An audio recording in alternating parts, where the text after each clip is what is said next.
Welcome back, dear children. In the last video we have discussed about relative density, isn't it? So there we have learned different equations in order to measure relative density.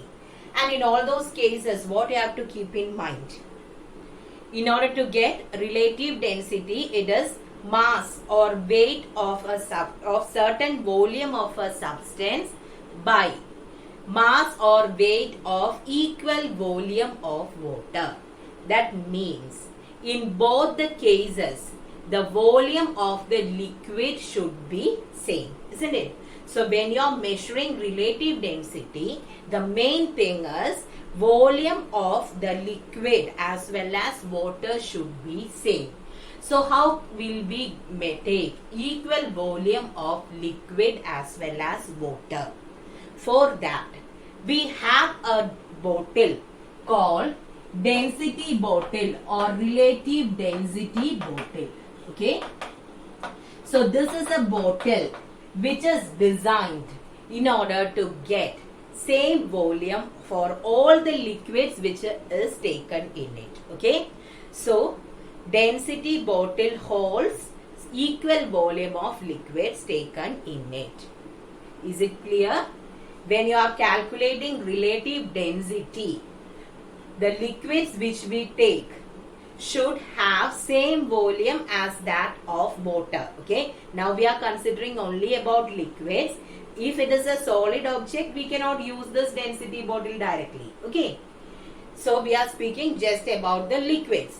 If you are asked to measure the relative density of a liquid, then we have to calculate the mass of the liquid as well as mass of water, but the volume of water as well as that liquid should be same.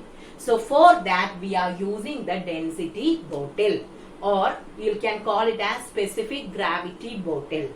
This bottle will hold equal volume of liquid. If a liquid is taken in it, it can be any liquid, it will be of same volume. Okay. Now this density bottle is actually a glass bottle. Okay. It is made up of glass. It's a glass bottle. Okay. Density bottle is a glass bottle with a stopper. So let this be the bottle. Now it has a stopper with a hole in the center. This is the structure of a density bottle. Okay. So I think with the white it's not clear.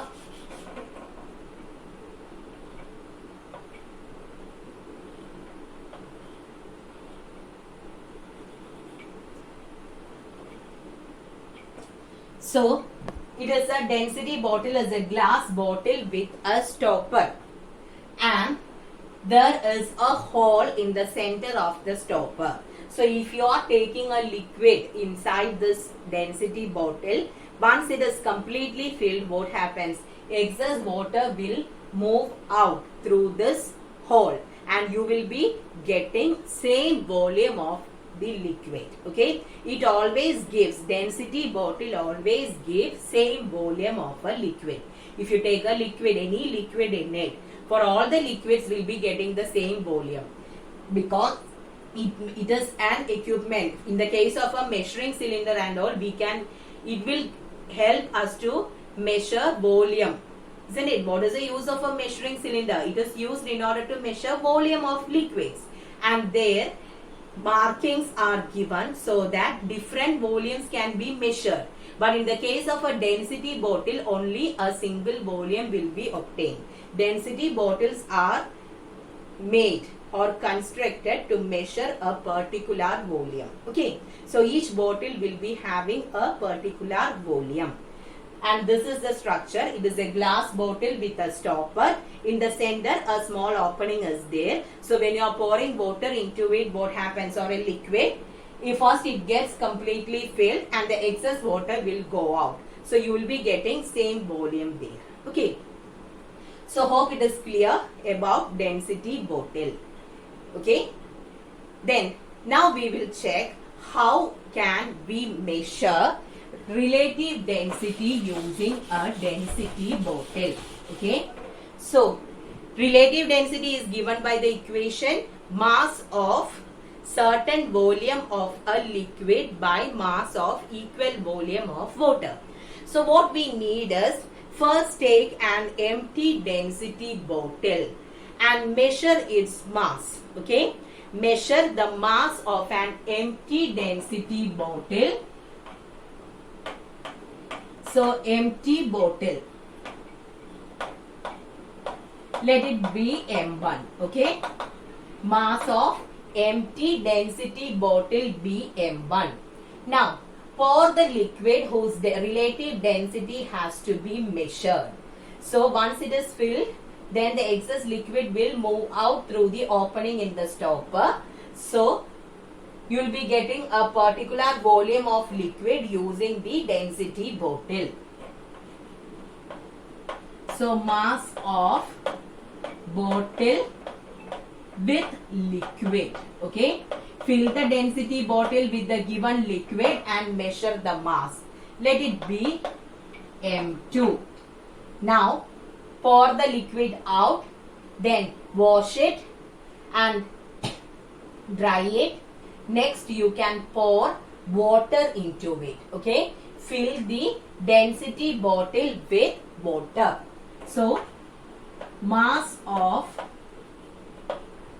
bottle with water.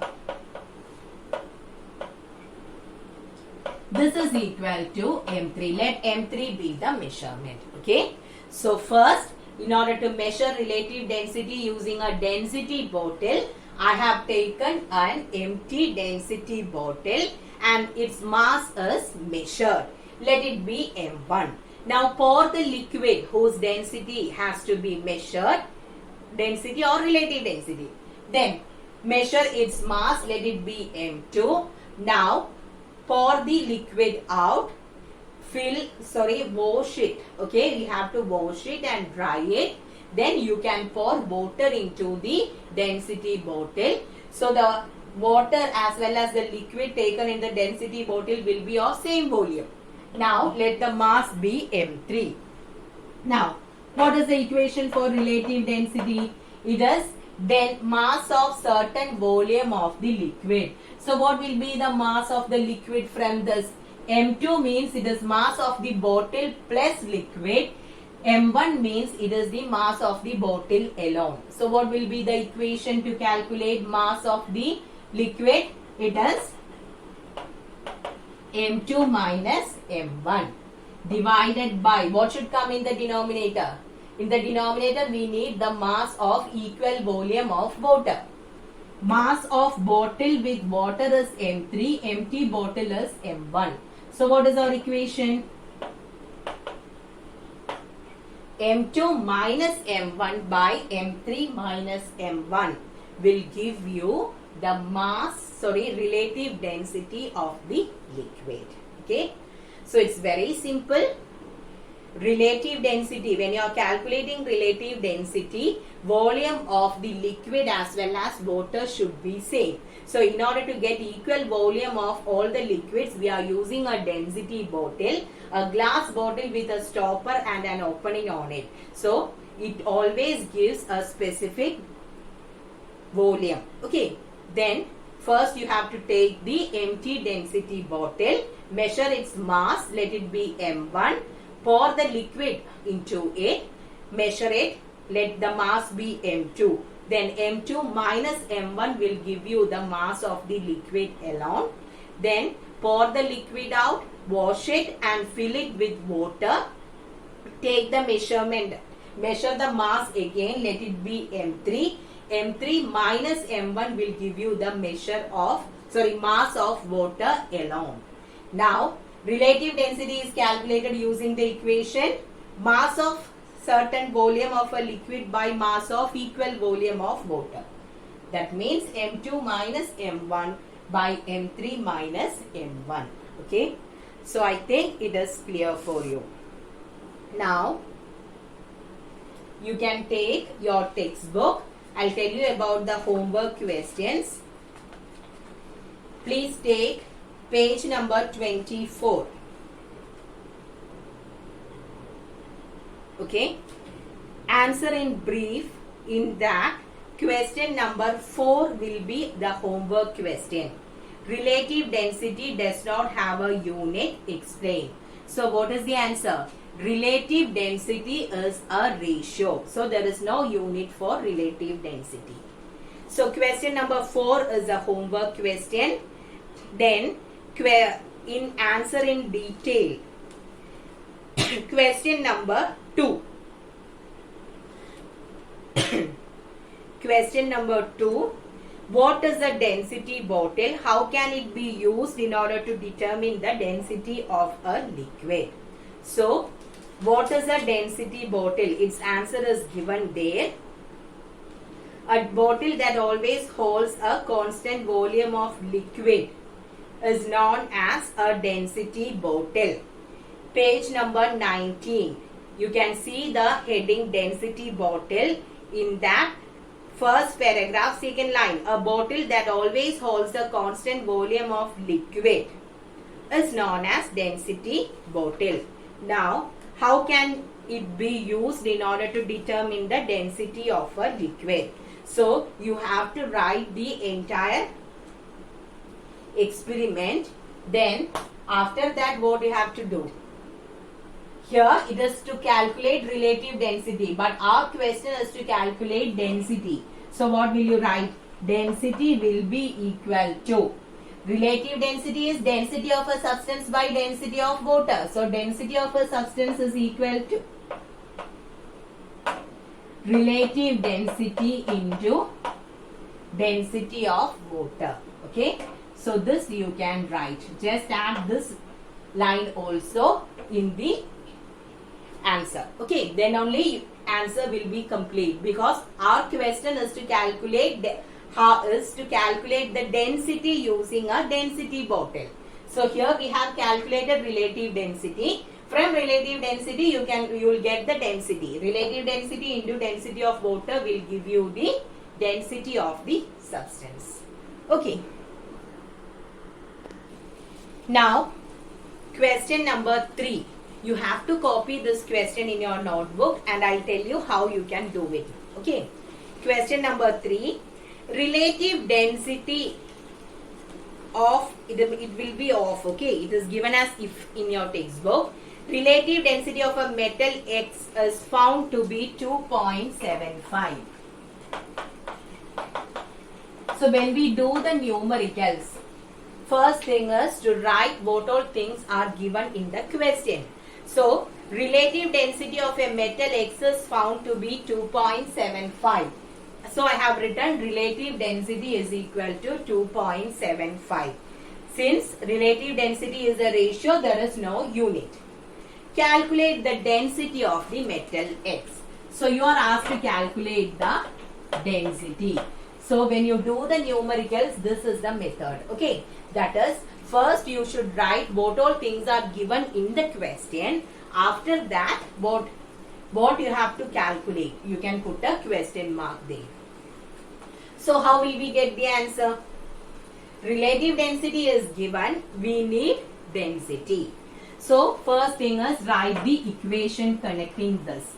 Relative density is equal to density of the substance by density of water.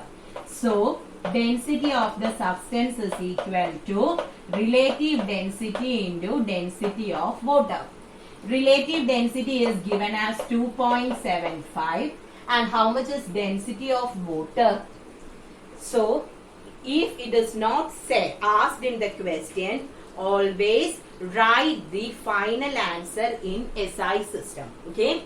In few cases, they will ask you to calculate the answer in CGS system. At that time, you should get the answer only in CGS system. Else, it is better to calculate the reading or the final answer in SI system. So, how much is density of water? Density of water is 1 in CGS system and it is 1000 in SI system. So here I will be using it in SI system. So 10 raised to 3 or 1000. So how much? 2750. What is the equation for what is the unit for density? It is kilogram per meter cube. Okay. So density is given by the equation relative density into density of water. Here I have used the density of water in SI system. In SI system, density of water is 1000 kilogram per meter cube. So 2.75 into 1000. Since we are multiplying, the decimal point should shift towards right, isn't it? So 2.75 into 1000 means we need 3 places towards right. So 2750 kilogram per meter cube. If it is in CGS system, how much will be the answer? 2.75 into 1, which is equal to 2.75 kilogram per meter. Centimeter per meter cube. Gram per centimeter cube. Okay. Or 2.75 gram per centimeter cube. Okay. In CGS system. Why? Because in CGS system, density of water is 1. 2.75 into. Okay. So I have written the answer both in SI system and CGS system. In SI system, it is 2750 kilogram per meter cube, and in CGS system, it is 2.75 gram per centimeter cube. If it is given simply as 2.75, that means it will be relative density. If it is given with the unit, that means it will be density. So children, I have given only just 3 questions for you to write and upload. That is question number 4 under the heading F. Then question number 2 and 3 under the heading G. So please complete the notes, write it neatly, and you can upload in the Google Classroom. Study these things thoroughly. I'll be asking during the Google Meet. Okay. So thank you.